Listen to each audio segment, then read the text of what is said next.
Good morning વાલા વિદ્યાર્થી મિત્રો. દોસ્તો, કિરણ પ્રકાશશાસ્ત્ર અને સાથે સાથે તરંગ પ્રકાશશાસ્ત્ર આ બંનેનું એક યુનિટ એટલે તમારા માટે નીટનો સૌથી ઇમ્પોર્ટન્ટ કન્સેપ્ટ. આજે દોસ્તો હું તમારી સામે કિરણ પ્રકાશશાસ્ત્ર ભણ્યા પછી તરંગ પ્રકાશશાસ્ત્ર એટલે કે સહાયક વિનાશક, તીવ્રતા, ધ્રુવીભવન, વિવર્તન, વ્યતિકરણ બધી ઘટનાઓના આધારે બહુ જ અગત્યના એમસીક્યુ આવવાના છે. તૈયાર થઈ જઈએ. કેવા કેવા એમસીક્યુ એક્ઝામમાં પૂછાયા છે અને આગળ પણ પૂછાતા રહેશે. તો શરૂ કરીએ છીએ બેટા. પહેલો એમસીક્યુ તમને રકમમાં આપ્યું છે કે બે પ્રકાશની તીવ્રતાઓ I1 અને I2 એક જ સમયે પસાર થઈ રહી છે એક જ દિશામાં. તો એની મહત્તમ તીવ્રતા, દોસ્તો મહત્તમ તીવ્રતાને Imax વડે દર્શાવીએ તો બધા જાણો છો I1 plus I2 plus 2 under route I1 I2 cos theta.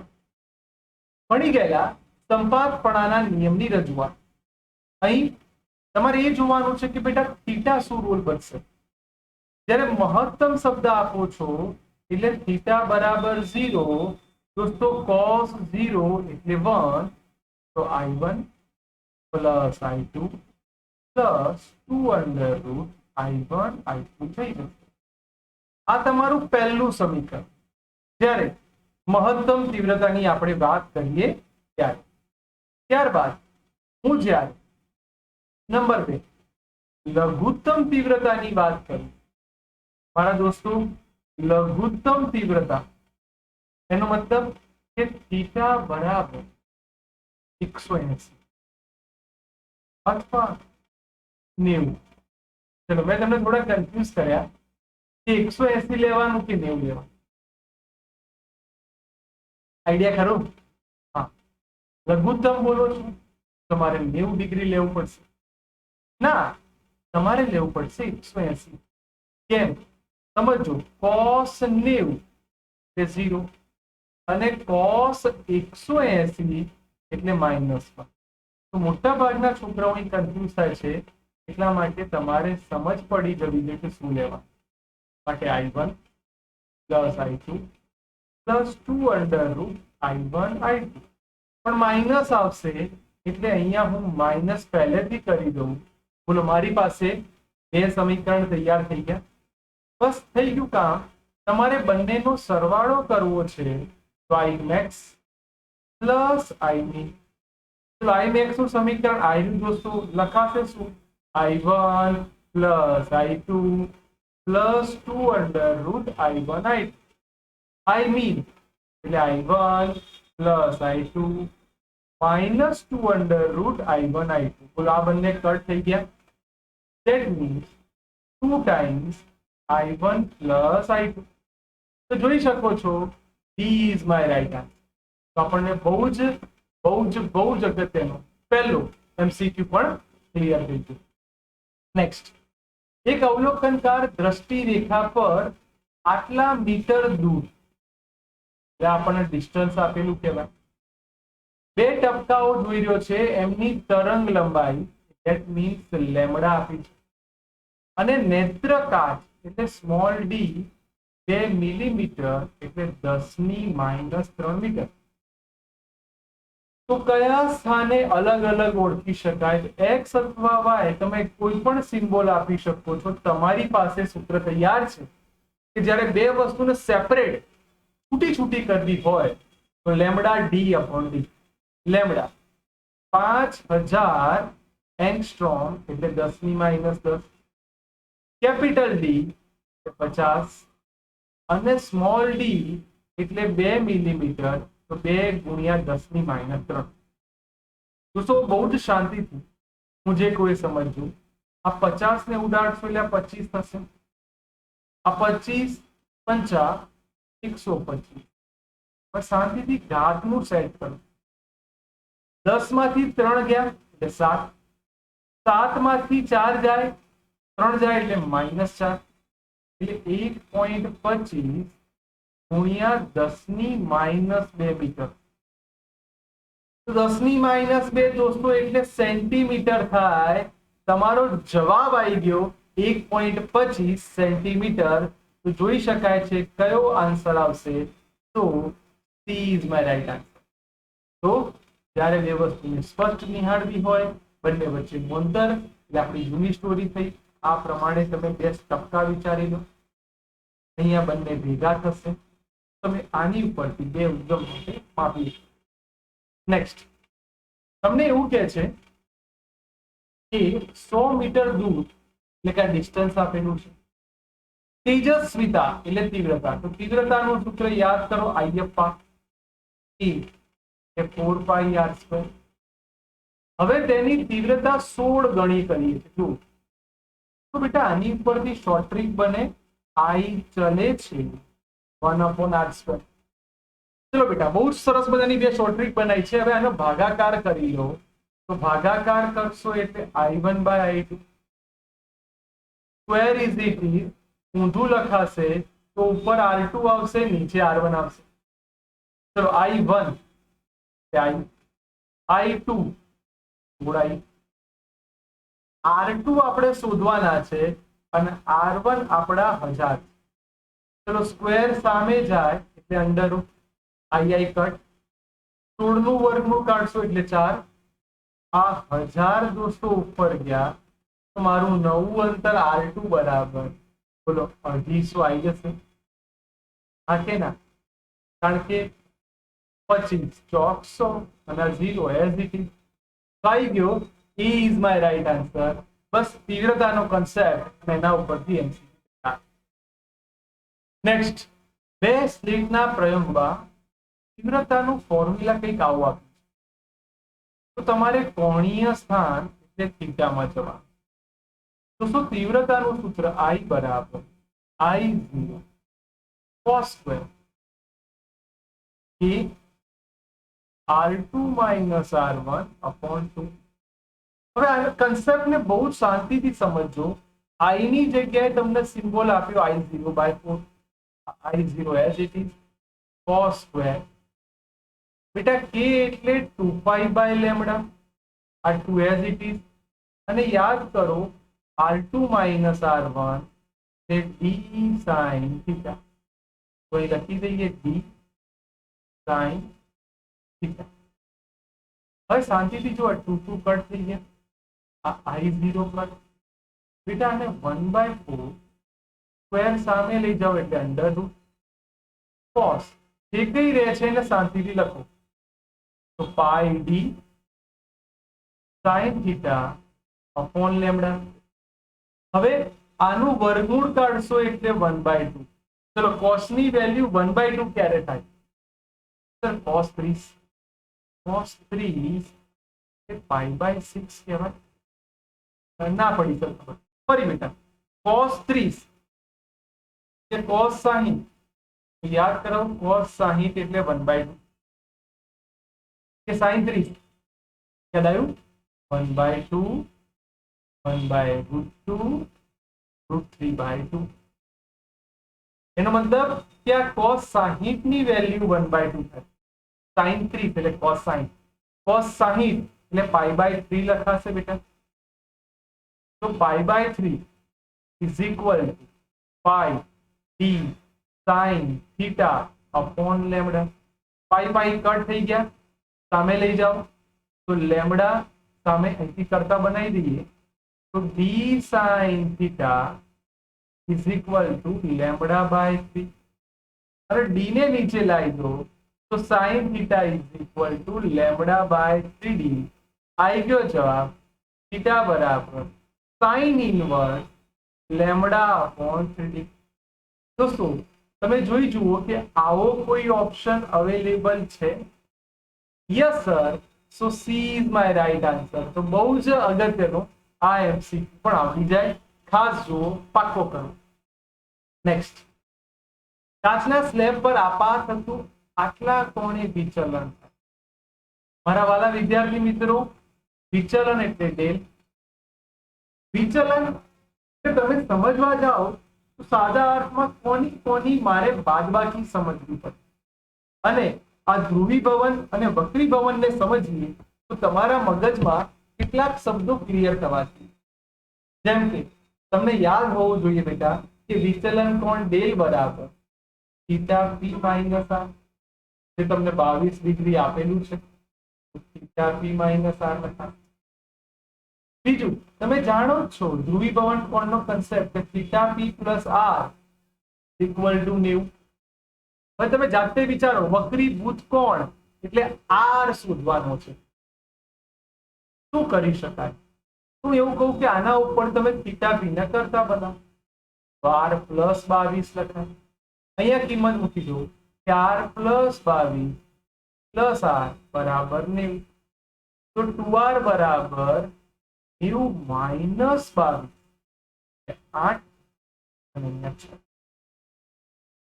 ચલો બે વડે ભાગી નાખો તો આર બરાબર 34 ડિગ્રી. આવી ગયું તમારો ધ્રુવીભવન કોણનો કન્સેપ્ટ. કેટલો વક્રીભૂત થયો હશે એ પણ તમારી સામે તૈયાર. બહુ જ સરસ મજાનો એમસીક્યુ દોસ્તો, ધ્રુવીભવન કોણ બુસ્ટરનો નિયમ ના આધારે. નેક્સ્ટ, કોના અનુસાર પ્રકાશની ઝડપ વધુ હોય છે? કાચ કરતા. હા, n is equal to c by v. એટલે એનો મતલબ n ચલે છે 1/v. તો ગ્લાસનો વક્રીભવનાંક હવાના વક્રીભવનાંક કરતા વધારે છે. હા, કાચ એટલે 1.5, હવા એટલે 1. તો જેનો વક્રીભવનાંક વધારે એનો વેગ ઓછો, ધેટ મીન્સ એવું તરંગવાદે કીધેલું, તો એ is my right answer. Next, બે પ્રયોગો ની અંદર બે જુદી જુદી ગોઠવણ કરી. આ છે એ એમની તરંગ લંબાઈઓનો ગુણોત્તર છે, એટલે λ1 બાય λ2 ઇઝ ઇક્વલ ટુ 1/2. તેમની ક્રમિક શલાખા વચ્ચેનું અંતર એટલે x⁴1 x⁴2 is equal two 2/1. તો સ્લીટ અને પડદા વચ્ચેનું અંતર તો યાદ કરો બેટા x⁴ is equal two λd/d. Small D એનો એ કઈ ઉપયોગ નથી એટલે અચળ કહી શકાશે. હા, જે બે ઉદ્ગમ વચ્ચેનું અંતર. તો કશું નહીં, બસ હવે શાંતિથી એક કામ કરો બેટા, આને શાંતિથી વિચારો. x⁴1 is equal two λ1d1 ભાગ્યા x⁴2 is equal two λ2d2. આ તમારી પાસે વેલ્યુ તૈયાર છે 2/1. આ 1/2 d1/d2 as it is. તમે લઈ જાઓ તો 4/1, that means d1/d2 is equal to 4/2. Yes my dear, so A is my right. તો સરસ મજાનો આન્સર તૈયાર થઈ ગયો. નેક્સ્ટ, બે તીવ્રતાઓ આપી છે I અને 4I. એટલે આને આપણે I1 કહી દઈએ અને આને આપણે I2 કહી દઈએ. સંપાતીકરણથી મળતી મહત્તમ એટલે Imax અને લઘુત્તમ એટલે Imin. દોસ્તો Imax ને યાદ કરો, આપણે શીખવાડેલું Imax શું શીખવાડેલું? I1 plus I2 plus 2√I1 I2. હા કે ના? Yes sir. તો એમાં કોઈ ચલો બેટા કિંમત મૂકી દો. શું થશે? I1 અને I2 એટલે કે I વત્તા 4I પ્લસ √2I ગુણ્યા 4I. ચલો I વત્તા 4I that means 5I plus આનું થશે 2 2 દુ 4 એટલે 4I that means મહત્તમ તીવ્રતા 9 એટલે આ ઓપ્શન કટ, આ ઓપ્શન. આ બંનેમાંથી કોઈક આન્સર આવશે. હવે તમે વિચારો બેટા મિનિમમ. તો આપણું કેટલું સરસ કામ થાય. મિનિમમ એટલે I1 plus I2 minus 2√I1 I2 એટલે I વત્તા 4I માઇનસ 4I. બોલો 4I cut, that means I. જોઈ શકો છો B is my right answer. જોયા? આગળના કન્સેપ્ટ ક્લિયર હતા તો કેટલા મસ્ત રીતે એમસીક્યુ તરફ ગયા. યંગના પ્રયોગની અંદર રેડ અને બ્લુ પ્રકાશની તરંગ લંબાઈઓ λ1 અને λ2. હવે યાદ કરો કે આપણે ભણી ગયેલા n1 λ1 is equal to n2 λ2. ક્યાંથી આવેલું? તો n1 x1 bar equal to n2 x2 bar. n1 એટલે 1. તમને લાલ રંગ માટે કીધું છે તો એની તરંગ લંબાઈ તમારી 600 નેનોમીટર. બ્લુ માટે છે n+1, એની તરંગ લંબાઈ 480. એક કામ કરો, n+1 upon n, તો 600 ભાગ્યા 480, બોલો 0 0 કટ. હવે આનો ભાગાકાર કરવા જાઓ તો જો 6 ઉડાડો 10, અહીંયા આવશે 8, 8 6 48. ચોકડી ગુણાકાર કરી દઈએ બેટા, અથવા હજી ઉડાડીએ તો અહીંયા આવશે 4, અહીંયા આવશે 5. તો કેલ્ક્યુલેશન કરો બેટા, તો 5n is equal to 4n plus 1. So n is equal, sorry, 4n plus 4. n is equal to 4. જોઈ શકો છો, D is my right answer. સરસ મજાનું કન્સેપ્ટ વાઇઝ આગળ ગયા. બહુ જ અગત્યનું એમસીક્યુ કે પૃથ્વીનો વેગ આટલો છે, શૂન્યાવકાશમાં પ્રકાશનો વેગ આટલો, અને આ એની તરંગ લંબાઈ. દોસ્તો આને જો તમે શાંતિથી જોશો ને તો અહીંયા પેલું સૂત્ર તમને યાદ છે, F is equal to c/λ. ચલો અહીં ભાગાકાર અથવા વિકલન કરો તો ડેલ્ટા F is equal છેદમાં છેદનો વર્ગ, છેદ પડ્યું રે અંશનું વિકલન માઇનસ અંશ પડ્યું રે છેદનું વિકલન. જો મારી પાસે આ સમીકરણ તૈયાર. દોસ્તો આ સમીકરણ એટલું બધું ઇમ્પોર્ટન્ટ છે કે આના બેઝ ઉપર, સોરી દોસ્તો, આના બેઝ ઉપર આપણે બીજા એક બે સારા એમસીક્યુ તરફ જઈશું. સાથે સાથે તમને યાદ કરાવું, ડેલ્ટા F upon F યાદ કરો બેટા, સૂત્ર is equal to VS upon C લખાય. હા ચલો, કિંમત ડેલ્ટા F ની કિંમત -c lambda square delta lambda VS by C, અને F as it is છે, તમે જોઈ શકો છો F ની જગ્યાએ દોસ્તો C by લેમ્ડા. હા સર, આપણે બહુ બધી કિંમત આપણે આ રીતે મૂકી શકીએ, અને આમ કરતા કરતા આપણે લેમ્ડાનો સંબંધ આપણે જોઈએ કે શું, ડેલ્ટા લેમ્ડા, એક લેમ્ડા કટ સી કટ, તો delta lambda is equal two S by C into lambda. દોસ્તો યાદ રાખી દો, એક્ઝામ ટાઈમે આને તમારે ગોખવું ના પડે, એટલે તમે આને દોસ્તો યાદ રાખી લો, તમારું કામ બહુ જ સરળતાથી આન્સર તરફ જશે. તો અહીં આપણે બસ ખાલી કિંમતો મૂકીશું અને તમારો જવાબ 2 સેકન્ડમાં તૈયાર. ચલો, કેટલી કિંમત આપે છે બેટા? તો કે લેમ્ડા આપ્યું છે 5700 એંગસ્ટ્રોમ, એંગસ્ટ્રોમ એટલે 10⁻10.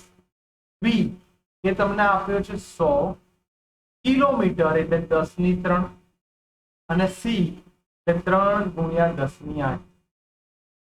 તો શું ફટાફટ બધી જ કિંમત આપણે ફટાફટ મૂકી દઈશું, આપણો જવાબ ઈ આવી જશે. એંગસ્ટ્રોમ નું એંગસ્ટ્રોમ જ રાખજો, એટલે એંગસ્ટ્રોમ ને બદલતા નહીં. તમારો આન્સર બહુ સરળતાથી આવી જશે 1.9 એંગસ્ટ્રોમ. આગળ વધીએ. વ્યતિકરણની અંદર બે સાંકડી શલાખાઓ વચ્ચેનું અંતર બમણું કરીએ. હવે યાદ કરો, x bar is equal to lambda D by D. જો બંને વચ્ચેનું અંતર એટલે સ્મોલ ડી દોસ્તો અચળ છે, તમે જુઓ અહીં પડદાનું અંતર શું થશે, તમે જો આને અને આનું રિલેશન જોવા જાઓ તો x બાર ચલે છે ડી. જો તમે આ અંતર બમણું કરો છો તો ડી પણ તમારું કેવું થવાનું દોસ્તો? બમણું. That means D is your right answer. તમે જોઈ શકો છો બેટા કે તમારો સાચો જવાબ ડી આવી જશે, જે બમણું બતાવશે.